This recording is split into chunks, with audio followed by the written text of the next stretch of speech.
Photo modes are a relatively recent addition to video games because, up until recently, video games didn't look good enough for anyone to bother trying to take photos in them. I mean, unless you needed to banish ghosts or something. Ah, nice one for Grandma. Wait, unless that was Grandma. But with today's huge, beautiful open worlds full of voxels and ray tracing and other words I understand, photo modes are giving budding photographers a chance to take some truly spectacular shots, and finding the perfect picture can become so engrossing that it's almost more fun than playing the actual game itself. I mean, almost. Let's not go too far here. With that in mind, we present to you these 7 video game photo modes that were almost more fun than the game itself. Enjoy! SWAT is 1084 at Fisk Tower. All units stand by. Warrant is en route.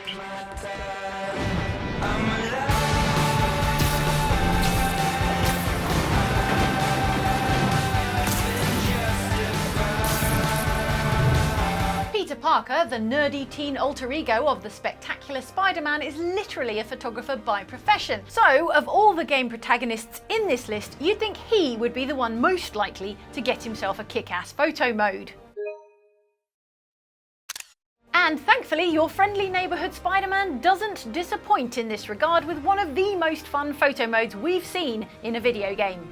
I mean, it's not quite as fun as swinging through downtown Manhattan with the superhuman speed, grace and agility of perhaps the greatest superhero in the history of comic books, but then very little is, so let's give credit where it's due.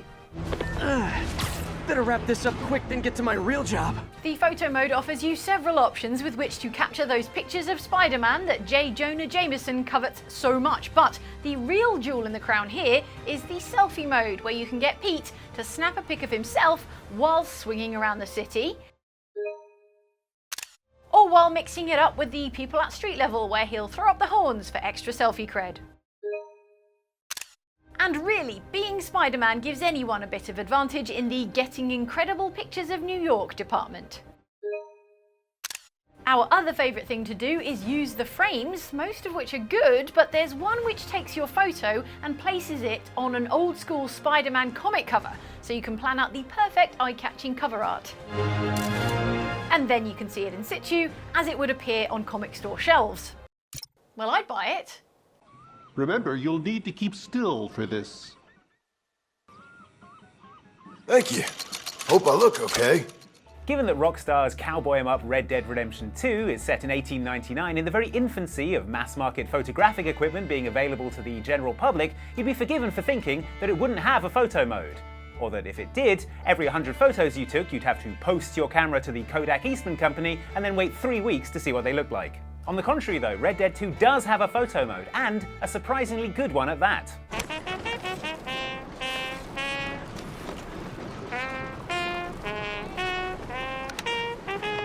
Tucked away in Arthur's satchel is an authentic old-timey camera that you can use to take pictures of the world of Red Dead Redemption 2, and selfies of Arthur himself, with the option to change his expression and choose from a number of poses, most of which look like poses you'd strike while standing at the foot of the stairs when someone comes home drunk at 3 AM.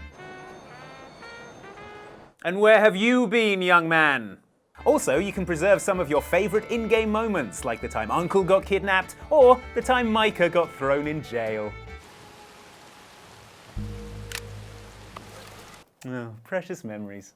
This was all fine and good, but in late 2019, after Red Dead Redemption 2 had already been out for over a year, Rockstar decided that they didn't need the in-game justification of Arthur having a camera after all. They patched in a separate standalone photo mode that you could just access from the game's menu, with enough filters, depth of field sliders, lens options, and color correction tools to keep even the most reality-denying Instagram influencer happy. And the fact that you could access it from the pause menu meant that you could set up elaborate tableaus to create beautiful photographs that really took advantage of the vast, living, open world of Rockstar's Old West masterpiece. Or I mean, yeah, you could also just use it to take photos of dynamiting Micah. You'll see! That's good too.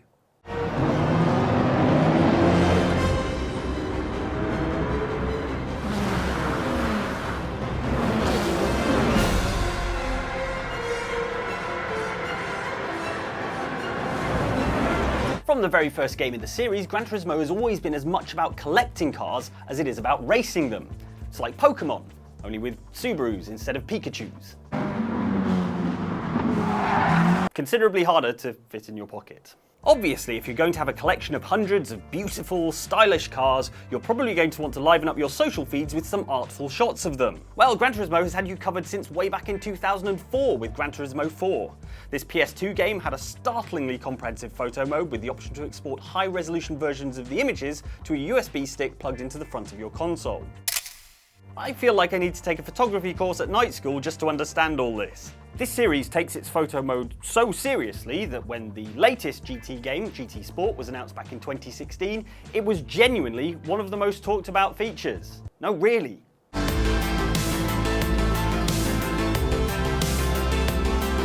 That's because the new so-called Scapes mode was an entirely new take on the concept of a photo mode. It had the same baffling array of nerdy camera options, but instead of putting a virtual camera in a 3D scene from a race, it dropped a 3D car from your in-game garage into a real-life photo from one of a variety of exotic international locations. The reason it works so well is that for every photographic backdrop, the developers took a light sample as well, to ensure that when you drop the car model into the scene, it's lit perfectly and looks like a picture of a real car in a real location. And I'm pretty sure I can apply the same theory to convince people that this extremely expensive supercar is not only real, but that it actually belongs to me. Nailed it. Let's get a shot with the lighthouse. Hair blowing in the breeze. We'll be seaside supermodels.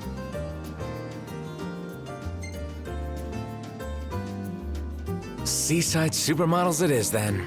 Oh yeah! Seaside supermodels! In Road Trip Bro-Down Simulator / JRPG Final Fantasy XV, every member of main character Noctis' stylish entourage has an important role to play. Noctis, of course, is the leader and fashion icon. Hate to break this up, but Core's got the motor running. Ignis is the stylish chef with impeccable hair and a flair for beautifully presented cuisine. I must say, I never envisioned the two of us chatting about cooking. And Gladiolus is the tattooed gym rat who doesn't own any shirts that do up. That's what I'm talking about. Minced meat is the key to every perfect cup of noodles. Finally, there's Prompto, who you might think is slightly redundant on account of him looking like a 2003 pop-punk bassist who is cosplaying as Noctis. Oh, Noct. You just wouldn't understand. In truth though, Prompto might be the most important member of the team because his job is being the group's official photographer and documenting their various adventures for the gram. I've decided I want to become a professional photographer. And what better way than to take some cool shots of my best bud? That's what's unique about Final Fantasy XV's photo mode. You don't actually take the photos yourself, or at least you don't in the photo mode that the game originally shipped with. Instead, Prompto will take photos for you as you go about your adventures, snapping candid shots, group pics, beautiful landscapes, and even shots of the various monsters the gang are fighting. Each night when the group sets up camp, you can take the opportunity to have a browse through Prompto's pics to see what made the cut that day, reliving such precious memories as the time Prompto saw a bird, or the time Gladiolus wasn't wearing a shirt properly. Why is your face so fat? I'm not fat. Selfies make it look that way.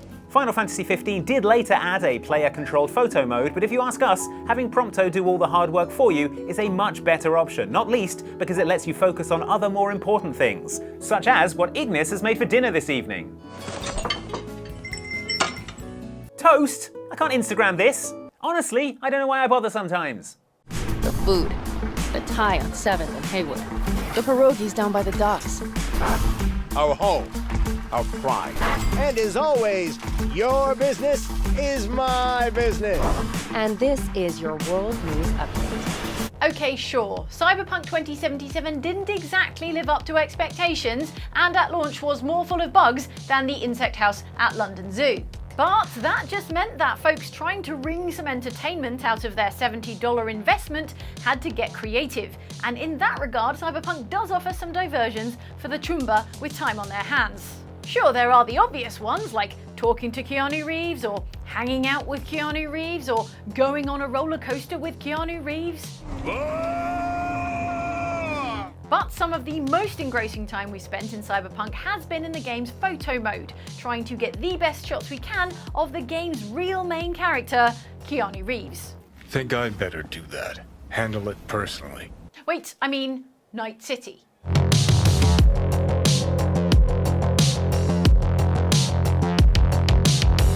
its well-documented flaws, Cyberpunk is still a game with stylish art direction and lavish cityscapes, and budding photographers could do a lot worse than spending some time in Night City trying to capture some of the flavour of the city that we call the Big Keanu. I mean, I call it that. I assume others do as well. This is particularly true at night, when the neon lights up the grungy streets and it's practically impossible to not take an amazing picture that looks like it should be on the cover of a dystopian sci-fi novel about robot detectives.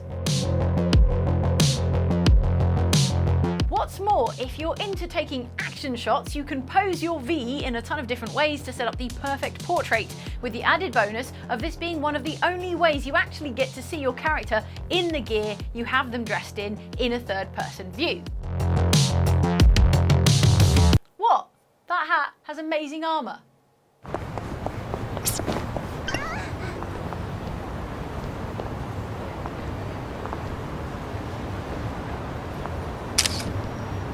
On the surface, Yakuza Like a Dragon isn't what you'd call a cheery game.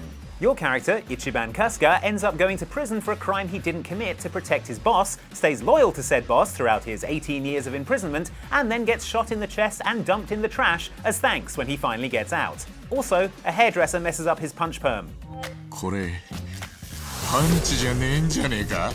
The cruelest cut of all. As such, Ichiban has plenty of reason to be a dark, brooding, angry character. And yet... A key part of the appeal of Yakuza Like a Dragon is Ichiban himself, with his cheery, open-minded attitude and fierce loyalty to his friends, meaning that he can take whatever weirdness the game throws at him. And believe me, it's a lot. Yeah. All I've got are these bubbles. Bubbles? What are you talking about? Here, see for yourself. This sense of fun extends to the game's photo mode, which takes the form of quick snaps that Ichi can take on his cell phone. For a start, whip out your camera and point it at the members of your party, and they'll know they're on camera and shuffle into frame to give you a better shot, or start posing and throwing up peace signs because they know you're about to take a pic. You can also add filters to the pictures and fun decorations, turning your crew into pigs, cats, dogs, or scary people. I don't know, I've seen this lot fight. I'd say they're all pretty scary.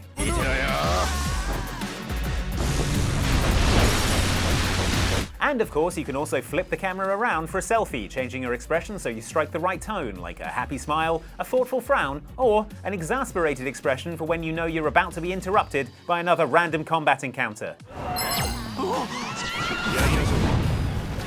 You see what I mean? It's like these guys don't even care about my Insta feed. There it is! Hold! What are you doing? Now his guard is up. Only fire. Only fire when I tell you to fire. I'm sorry. Do not be sorry. Be better.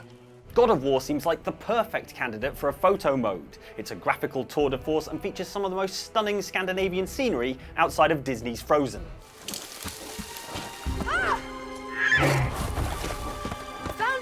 Surprisingly, the game's photo mode wasn't included in the initial release, arriving a few weeks after launch, but when it did land, it was remarkably comprehensive. It feels weird to be fiddling with your focus distance and f-stop settings in Viking times when it would take 900 years for those concepts to be invented. Plus another 100 or so years for cool social media filters to come along.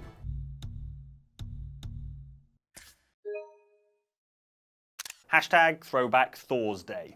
While the camera settings are impressive, that's not why we love this particular photo mode though. We love it because it featured this little option to change the facial expressions of Kratos and Atreus.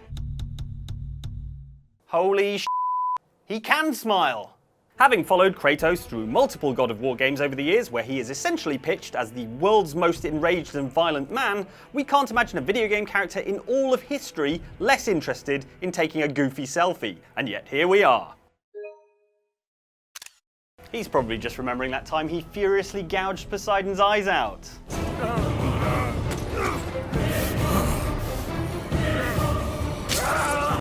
Good times.